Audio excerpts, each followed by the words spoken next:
Hey everyone, so today we're going to be moving on to section 2 in chapter 4. And so section 2 in chapter 4 has to do with solving inequalities using addition or subtraction. And then after we solve our inequalities, we always want to make sure that we graph them. So our first step here is going to be to make something that I like to call a t-chart. So step 1 is t-chart. And so the t-chart, again, similar to chapter 3, it just kind of helps us out with the formatting. So I'm going to make this dotted line go straight down my inequality symbol. And that dotted line is pretty much just going to be a placeholder for that inequality symbol. So the inequality symbol is going to go up and down that line and nowhere else. When we're solving inequalities, the most important part for solving inequalities is making sure all our variables are on one side and all our constants, or terms without variables, are on the other side. So in this case, it looks like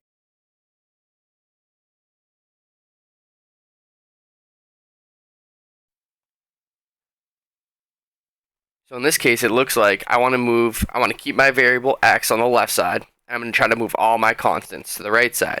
And the way we do that is by looking at our second step. And our second step tells me that I am going to identify the operation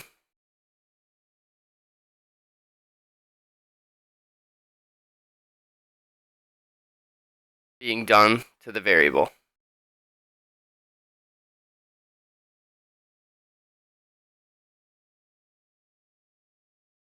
And remember too, when we talk about doing or solving inequalities, it's similar to solving equations in the sense that you're using the first two steps of the order of operations using parentheses and exponents, and then you're kind of flipping the steps 3 and 4 in the order of operations. So instead of doing multiplication and division and then addition and subtraction, we actually do addition and subtraction first.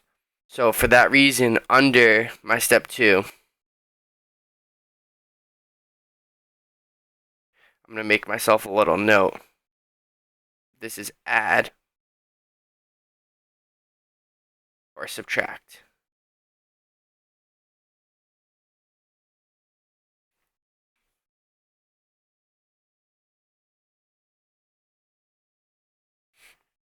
So we identify the operation being done to the variable. It's either going to be addition or subtraction because we know that we have to do that first because of the order of operations and what I just talked about changing it a little bit.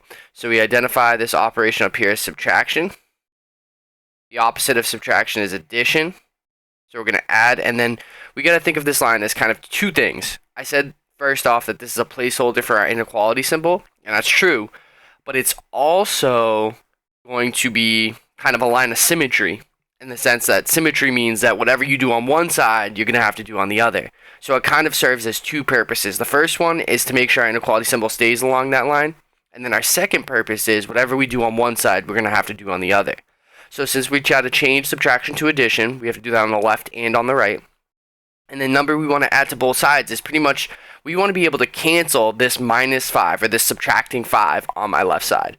And the reason why we want to cancel is because we just want to be left with our variable x.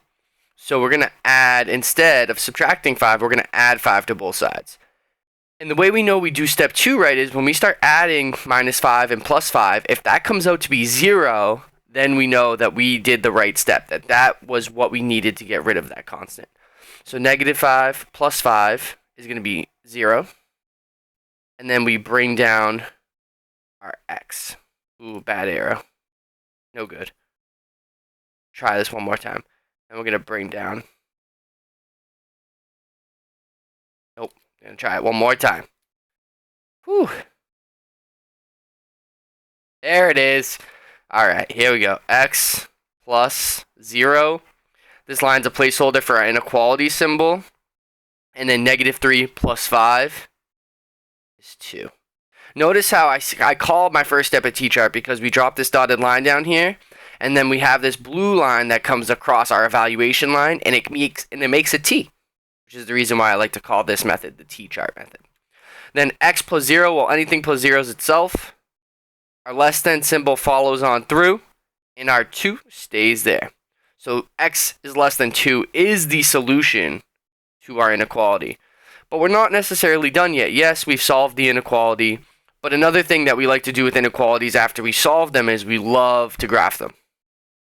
And the reason why we love to graph them is inequalities are different from equations where inequalities give you more than one solution, right? They give you a whole list of solutions that could make this inequality true.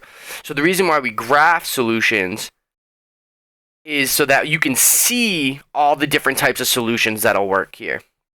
So here we go. I'm going to rewrite this. X is less than 2. Whenever we graph inequalities, we always graph on a number line.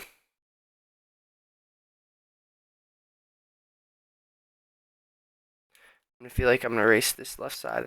Yeah, might as well just erase the whole thing. It wasn't that great anyway. My artiste in me isn't coming out the way I'd like it to, I guess, this morning. Ah, better. Here we go. And then what I always do is whatever number is left in my solution, that's the number I put in the middle. And then I put usually around 2 numbers to the right of it and 2 numbers to the left of it. And then the fun part is whenever I see 0 on one of my sides, that's the number I'm always going to plug in because I know it's going to make my life really easy. So to check to make sure I know what side to shade, I plug in, for instance, 0 because it's a real easy number to work with. So 0 is less than 2. If I plugged or substituted 0 in for x, that's what would happen. 0 is less than 2.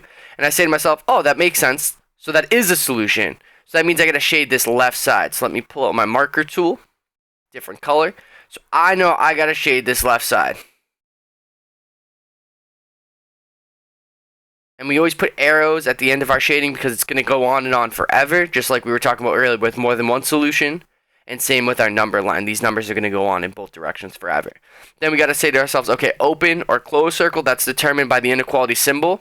Remember we talked about this still on the marker tool. That's my bad. Remember we talked about this yesterday, or Friday, sorry. Less than or greater than is an open circle. So we know that this has to be an open circle on 2. But we also talked about that a less than or equal to or a greater than or equal to is a shaded circle. Okay, just that note in there again for you. So that is how we solve and graph inequalities.